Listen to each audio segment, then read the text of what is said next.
네, 여러분 잘 지내셨나요? 믿고 찾아주셔서 감사드립니다. 괜찮으시다면 좋아요 버튼으로 탁 시작해볼게요. 자, 오늘은 어떤 얘기를 해볼 거냐면요. 중국 얘기를 해볼 겁니다. 중국이요. 사실 중국 얘기해가지고 좀 걱정되긴 하는데 제가 중국에 지금 살고 있는 친구한테 흥미로운 영상 하나를 받았는데요. 한국인 입장에서는 다소 신기하고 이럴 수 있나? 하는 그런 영상이기 때문에 다소 놀라울 수도 있을 것 같습니다. 조금 이따가 확인을 할게요.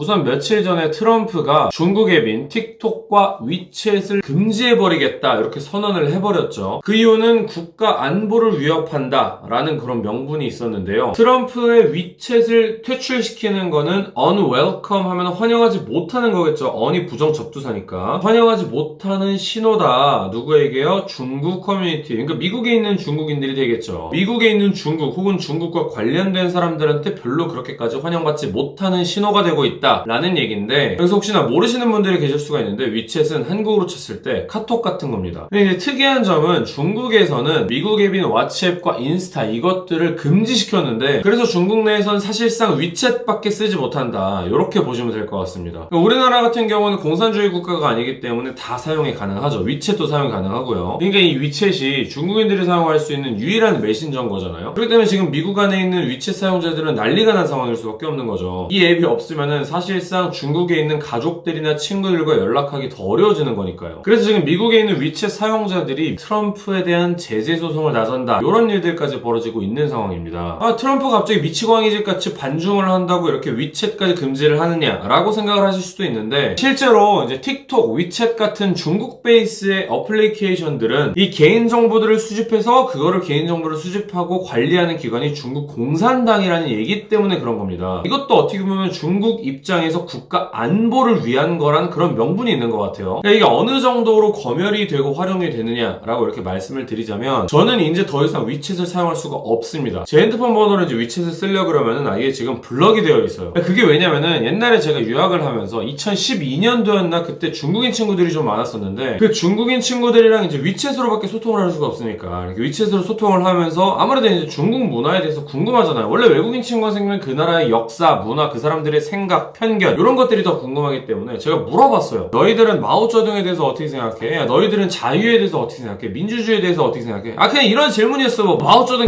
새끼 왜 이런 게 한 게 아니라 시진핑 전혀 이런 거 전혀 나쁜 말을 한 게 아닙니다. 마오쩌둥의 업적은 뭐야? 그분은 뭐 하시는 분이죠? 결론적으로 지금 제 핸드폰 번호로는 위챗을 사용할 수 없는 그런 상황인데, 이만큼 중국의 위챗이 검열이 되게 빡셉니다. 심지어 이거를 중국인들도 더 잘 알아요. Officials in your neighborhood may knock your door because they want to know what's the reason behind your behavior by posting so much sensitive words. 여기서 영어로 censorship 이렇게 얘기하면 검열이거든요. You definitely don't want to make the government angry. You have to obey the Chinese law. 근데 이게 아무리 이렇게 알고 외국 사람들도 이 문제점을 다 알고 있어도 어쩔 수가 없는 거겠죠. 그러니까 한 나라의 정부의 감시를 받으면서 살아간다. 전 이거 상상이 안 가는데, 이게 또 중국인들 입장에서는 위챗을 안 쓸 수가 없잖아요. 유일한 메신저고 사실상 아예 그냥 다른 타국 메신저를 쓸 수가 없으니까. 근데 또 이게 웃긴 게 중국에서는 페이스북, 구글, 유튜브 같은 거 막은 거, 이런 것들은 자기들이 막은 거 생각을 못하고 위챗 막은 거 가지고 지금 불평을 하고 있다? 이것도 저는 어떻게 보면 전형적인 내로남불식 사고다.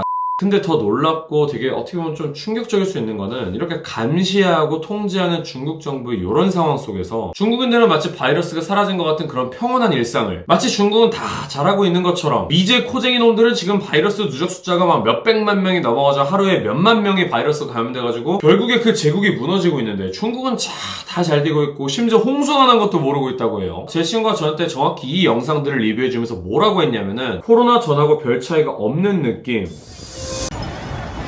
대부분의 중국 사람들이 정치나 그런 이슈, 사회 이슈, 환경 문제, 코로나 이런 것들에 관심이 별로 없고 그냥 중국이 매우 잘 돌아가는 줄 암. 자기네 나라가 최고라고 브레인워시, 그러니까 세뇌되어 있음. 정말 밖에 나가가지고 정상생활을 아무렇지 않게 다시 활동을 하는 걸 보면서 되게 갑갑하다라는 얘기를 할 정도입니다. 여러분들도 보셔서 아시겠지만은 지하철이나 이제 대중교통을 제외하고는 마스크를 착용하는 사람이 사실상 없다고 봐도 절반도 안 쓰는 것 같아요, 제가 봤을 때는. 대단히 약간 이런 모습들인데, 심화되어 가고 있는 미중 갈등, 그리고 이런 부분에 대해서 전혀 뭐 깊게 생각을 안 하는 건지 아니면 할 수 없는 건지 뭐 영문도 모르는 중국인들의 모습, 생생한 영상으로는 이 현지 모습을 처음 보는 것 같아가지고 확실히 평소에 제가 봤던 자료화면이랑은 조금 달랐던 게 되게 놀랐습니다. 뭐 이런 되게 혼란스러운 상황인데 과연 이제 앞으로 세계 정세라든지 그 바이러스 도대체 언제 소강이 될지 계속해서 방구석에서 세상 돌아가는 거에 주시하는 게 나름 막 꿀잼인 것 같습니다. 네, 저는 그래서 영상을 마무리하면서 중국 주석 시진핑님께 영상 편지로 마무리 짓도록 하겠습니다. 시진핑씨 안녕하세요.